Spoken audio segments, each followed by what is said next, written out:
Welcome back to the Chicago Tomahawk. I'm Mike, and I got my linemate Matt with me. And today we're going to go over some Blackhawks news and some NHL news. But we are officially hitting the summertime where things definitely slow down. And we're going to give you the news as it comes and kind of on a weekly basis. So just to let everyone know, Toews did not was asked not to be listed on a list that was sent to other teams. His agency sent out a list to all teams listing all of their free agents, and he was not on there. Matt, do you think this is Toews saying, hey, you know what? I'm done. I'm not going to announce my retirement yet, but I'm done with the game of hockey? Yeah, I think so. Otherwise, you'd be hearing Toews is really, considering a contract, a 1-year deal from, probably a contending team, and it's been quiet, and I think it's just time to start the new chapter in his life, man. I think the body is pretty much beat up, done, and just ready to relax. With all of the playoff time that he's played, I mean, he's essentially played 18 NHL seasons. Same thing with Patrick Kane. So Patrick Kane is getting, a hip surgery done essentially after 18 years in the league. 15 regular season years, but if you count playoff hockey time, they've played enough for it to be 3 extra seasons. So do you think that, after Kaner finishes his rehab, do you think that he's going to call it quits, or do you think that he's going to try and lace them up again? Nah, he'll go again. I think there's 2 teams that I've heard really pushing for him. One is Toronto and one is Dallas. I don't know what he would find so appealing about Dallas, though it would be pretty cool to play with Jason Robertson, Kane and Jason Robertson type of line. But maybe it's just about the money right now, man. For Kaner? Yeah, could be about getting another little 3-year payday. But I mean, he's not going back to New York. I don't think it can happen. I don't think they can afford it. No, I don't. There's no way. And even at $3 million, I don't think they can afford it. Man, like they got all these. They're still signing guys. It's pretty decent money too, and it's all right. And then I just heard a rumor of Erik Karlsson is rumored to be linked to the Maple Leafs. It's like, how? How are you going to do this? If they get John Tavares, then okay, good move, Toronto. But I don't think they're that stupid in San Jose. I wouldn't move Tavares for Karlsson though. The rumor is Nylander. Well, even Nylander, dude. No, I wouldn't move Nylander for him. How do you move $6 million and add another pretty much $6 million? Like, you can't do it. Yeah, I would. I mean, I guess if you move Tavares, that frees up a lot of space actually for them. I think that's so. They're actually $1 million lower than where they would be, and they got a defenseman, but they lose their captain and still a top 6 forward, second line center. Yeah, I don't know, man. I think I would be very clear of Erik Karlsson if I'm any of these teams. I would be like, you know what, we're doing fine just without him. Why would we want to add this? And our goals against will go up for sure. Well, if Toronto, loses their captain, how about the Blackhawks? Who do you think the next captain should be? I'm telling you, man, I think that they should name somebody for next season. This thing with not naming anybody for a season, I don't like it. I think it's kind of disrespectful to the guys that are in the locker room, because there is going to be somebody who steps up there, and I think that they should be rewarded for it. Is that official? Did they say there's going to be no captain? No, there hasn't been anything official yet. But if you want to ask somebody, how about Foligno? Even though that Seth Jones has been there longer, is Seth Jones the type of leader that Foligno is? Well, Seth Jones would probably say Foligno is a better captain than I would be, because he's actually played with him when he was a captain. Right. And, and defer that to him. The word around the league is he's very respected, Foligno. Players love him. Yeah, he'd be a great captain, but man, for me, I don't know if I'd want to name like a guy who's going to be here for maybe 2 years, 3 years tops. Well, that's kind of the thing, though. I mean, I think that's kind of the point. It's like, hey, you're here. This is the team now. This is what we have. Our leader, Taser, is done. He's. Yeah. I think that Toews talked to Davidson, and Davidson was like, hey, man, you've got some health issues going on, and I think that you need to step away from the game of hockey. So we're not going to re-sign you this year. Kind of like the Bears did it in football. I forgot the free safety that they had, but he just had repeated head injuries. He would come back from injury, head injury. He'd come back, head injury. This went on for years. And finally they were like, hey man, we recommend that you retire because you are, it's dangerous for you to keep playing, and we're not going to re-sign you because of that. And I think that might have something to do with maybe the Blackhawks not extending Toews a contract because he's got serious health issues where his body just cannot handle the rigors of the 82 game season anymore. Playing professional hockey, not many people can, and there's no shame in that. But we need someone to step up and wear this letter. Who can be a leader for this young team and help and be a good example for them. And I think that Foligno, that's essentially why they're bringing him in. There's no pressure on him.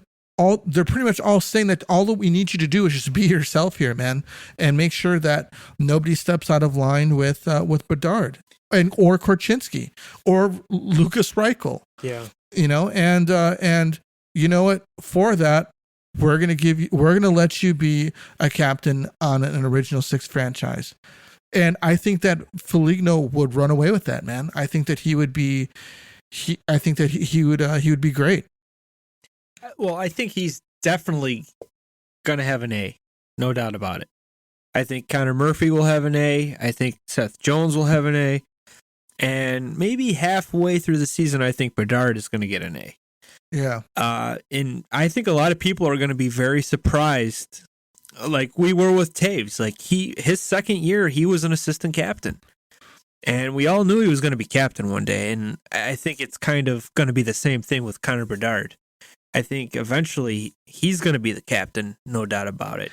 Didn't they name Toews the captain his second year? Let me look that up. I remember when they named him captain, it was at the first fan convention because I was there. And they were handing out free C's if you had a Toews jersey. You could bring it up there and they'd put the captain, sew it on there for you. Yeah, cool, so actually. It was either the second or third year, I want to say. It was the second year, man. So it was after his rookie year. Yeah. Right. You know what? He had an A in his rookie season. You're on right. On the second half of his rookie season, Yep. He had an A. And I think Bedard will probably go through that same path. And I remember Kaner was the rookie of the year. They were raving about Kaner being rookie of the year in front of Toews, and then in the next ceremony they said, "Well, we're going to introduce you a new captain, and he's number 19." And it was just like a roar, man. It was crazy. It was like we were at the stadium in that hotel. But yeah, man, I think Bedard is going to go through the same path.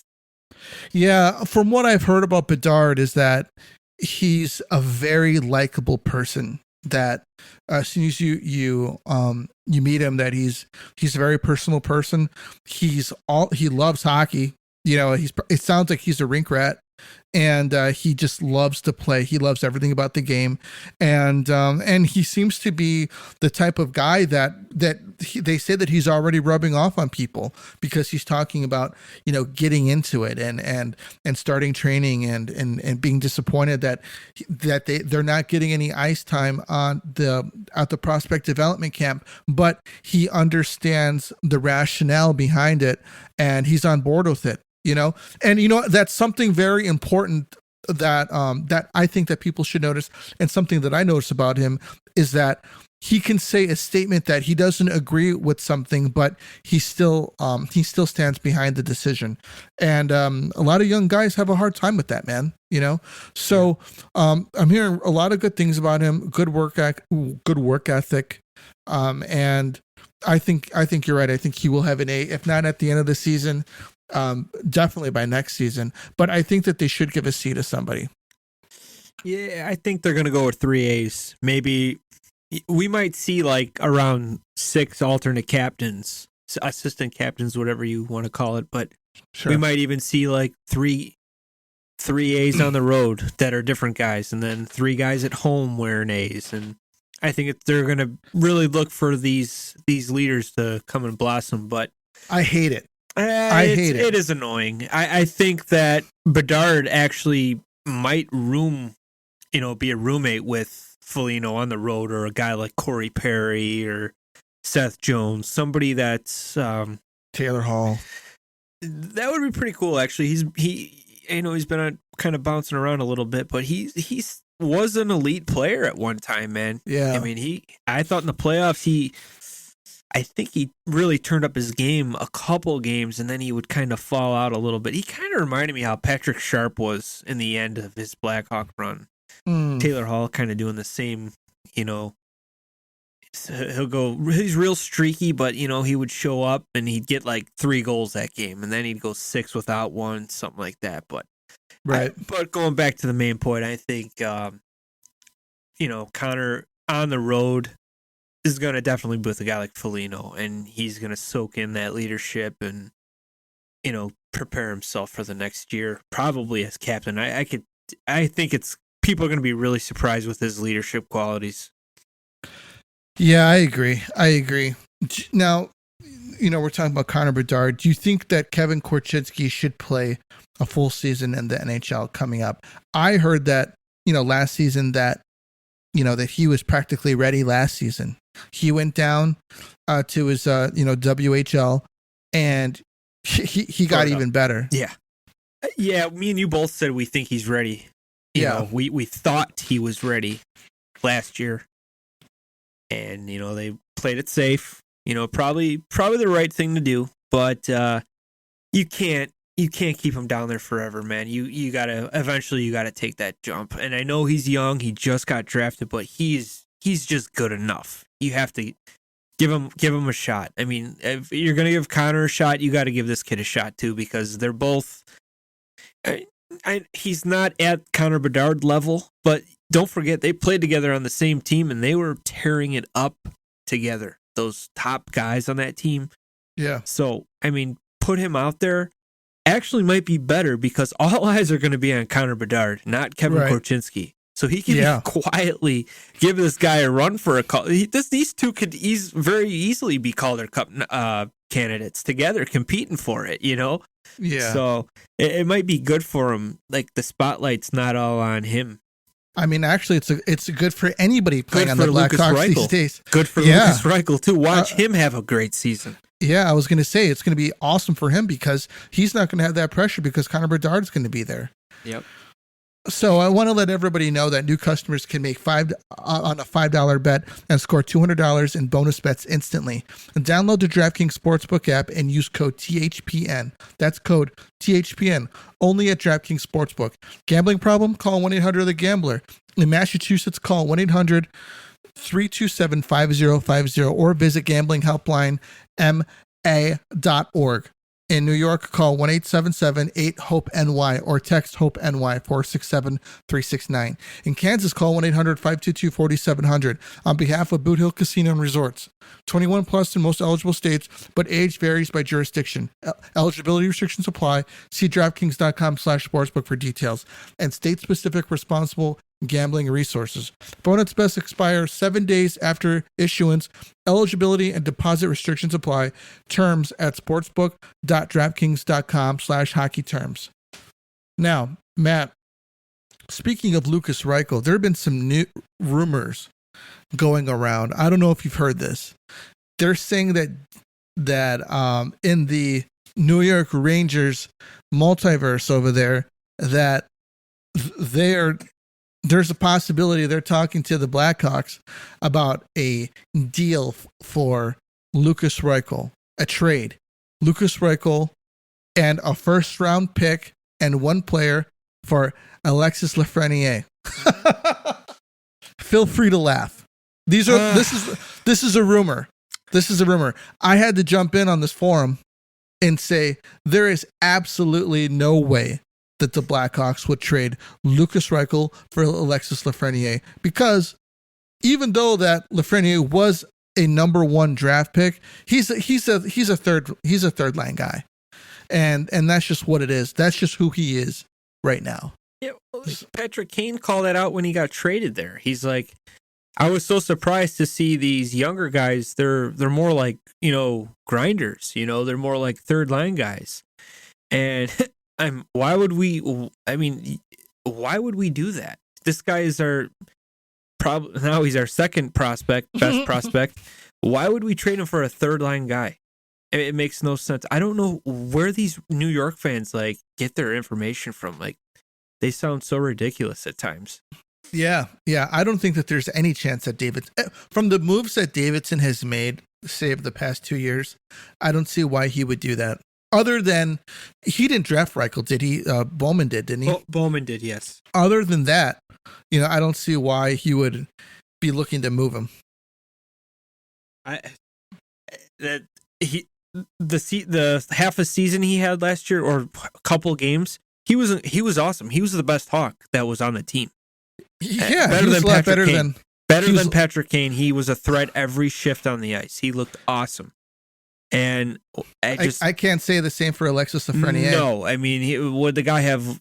I don't think he even had a shot in the one playoff series. It was you guys, it's a bust. Okay, you drafted this guy first. It was a bust. Move on. We've had tons of busts for the last 8 years with the Blackhawks. Yeah, it happens. We've had Lucas Reichel being our best one in forever. Half of Bowman's picks are gone. We've either traded them, they've been busts, or they just decided they didn't want to play here. And this is not. It's not. I think Capo Caco is better for those guys. I think they should keep him. But this kid, Lafreniere, no thanks, man. I think he's going to end up somewhere else. Someone might, give him a shot being a top line guy, but I just don't think he's that type of player. And even Patrick Kane said it. He goes, I was really surprised to see these young guys being more grinder-like guys than skilled guys, because usually these young guys come up, they're all skilled and doing all this stuff, and he was really taken back by it. So there's your answer right there from a guy who's got over 1,000 points and 400, almost close to 500 goals now. And played with a lot of people.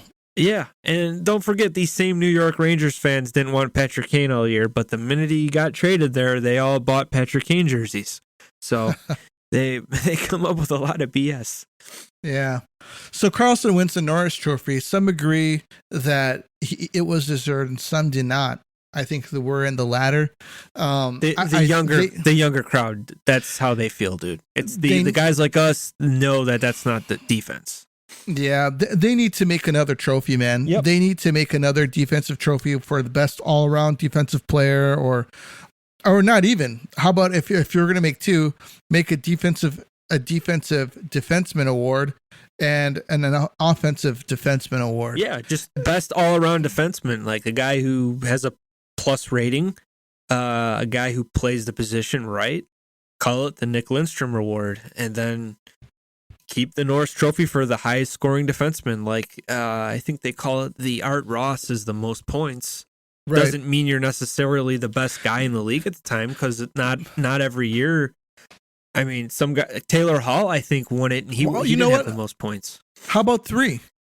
Have the defenseman with the most points. We'll call it the Bobby Orr Award. Then we'll have the Norris Trophy for the best defensive defenseman, and then the best all-around defenseman. That's essentially what they have for offensive players. Exactly. Yeah. I mean, just because you're named MVP, you could be a goalie and be MVP. You know what I mean? It doesn't matter. But we still have a goalie award, the Vezina, the best goalie. But right. You've seen some guys win it, MVPs and stuff. And I think Taylor Hall even won the Hart Trophy one year, and I don't think he had the most points that year. He was just the most important person on his team. On that Devils team. Yeah. I think he had 40 goals that season. Yeah, he had a really good year that year. And I totally agree with you, man. I think it's time to, it's good for Erik Karlsson. He put up some unbelievable numbers. but I mean, finishing with a minus just tells me you were on the ice for a lot of goals against. Yeah. And I mean, even your buddy Jay Fresh, his charts show how terrible he is on defense. He's a turnover machine, a pinching machine. He never recovers, and that's not defense, man. That's not how you play defense. Watched him play against the Hawks, the lowly Hawks last year, man, and it was like he was on the ice for every single goal against. He turned the puck over to the slot. He gave it right to like Lafferty, I think. And right. Lafferty buried. He's like, "Oh, thank you for this gift." Like, do you play defense? That's the first thing you learn as a defenseman. You never throw the puck up the middle. It's always off the glass. Get it out if you're in danger. He throws it up the middle. Oh, yeah, God. he did. I cannot stand that guy. I am so sick of it. It's the younger generation, man. They think points. Yeah, cool. What about the playoffs? It doesn't happen. You need a unit. And that's why Vegas won. Like, that's why Edmonton never wins. You can't win just with two guys that put up crazy monster points. You need a unit to have. You need 4 solid lines, 6 solid defensemen playing the position the right way, and a goalie that stands on his head. And that's why Vegas won. There's a lot of rumors of Karlsson going to many different places, and I think that this is something that I think kind of hurting. I don't want to say hurting the hockey community, but I would probably say that it's so misleading to people is that the hockey rumors these days is that, someone gets a whiff of something and then they go and post it on social media or they write an article about it. And then everyone else starts talking about it. And then this idea of like this rumor where people are talking about, things that I've heard in some forum somewhere. And it's like, hold on a second. Nobody of any note is talking about this, and this stuff spreads like wildfire. I think it's becoming a huge problem, man, especially when you're looking for, like, say some Blackhawks articles. There's a ton of stuff that comes up, and it seems like people are kind of, piggybacking off of each other, and I don't want to say taking other people's ideas, but they're like, oh, this person said this, now I'm going to say it. And it turns into like this, who can say it first. Doesn't matter if it's if it's reputable or not. And I honestly, man, I think it's hurting sports in general. Yeah, that's the Twitter world, man. Twitter is like the place where you want to get the news first. That's what they're known for. I'm the one who reported it. Like, what is that guy's name? Like Frank Saravelli or Sheriff? I forget. Yeah. He is like the guy that gets all the inside info, and he's posting first. And Elliot Friedman is another one. Yeah. All the TSN guys. Yeah, they want to know first. As reported, this guy said this, and it's annoying, but you can just make up something and people can go with it. You know what? Hockey Buzz, I don't know if you remember that site a couple of years back, maybe 10 years ago. They used to come up with some ridiculous rumors. People would just make stuff up. I remember one year, Alex McGinley to the Blackhawks. It was when the Blackhawks were terrible. It was like 2008, maybe 2007. And I just remember, I'm like, that guy's a legend, dude. I hope we get him. I would have bought that jersey, man. And I'm just like, come on. I'm waiting every day, and it just like never happened. I'm like, who the hell came up with that shit? And then we heard a rumor about Joe Sakic not happy with Colorado, wants to sign with Chicago. Like, people, like, you can easily just start bullshit and people will be, oh, yeah. I'd love for that to happen. I'm going to keep reporting that. I'm going to keep telling all my friends about it. I'm going to retweet it, and it is horrible. That's why even with, like, the negativity and stuff, especially with the Blackhawks, all the negative news, you don't want to jump on stuff too soon when you don't know the facts and then make a fool out of yourself. And I think a lot of people did that this year with all the bad crap going on. And they jump to conclusions that are ready to get the torches out and burn everything down. And it's like, you read stuff like the truth and it's like, oh, wow, maybe I should have waited before I opened up my mouth and sounded stupid. Yeah.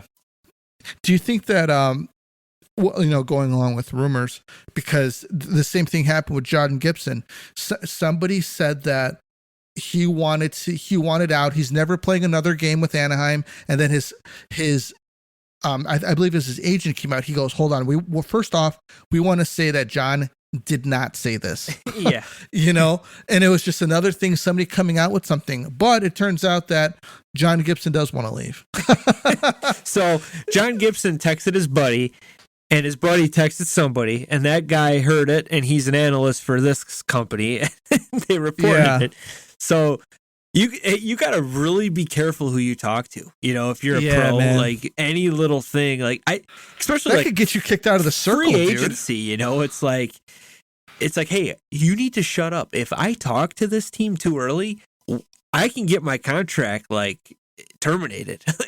It's kind of tampering. You can't do that until it's officially July 1st, 11 a.m., whatever Eastern time, whatever it is. And yeah, you got to be you almost need another phone just to bullshit with people, and be like, yeah, I'm not talking hockey here. And then you got your other phone for business. It's insane though. Or you just have your agent take care of that stuff. Yeah. I would want to. If I was a professional athlete, I would be doing everything through my agent.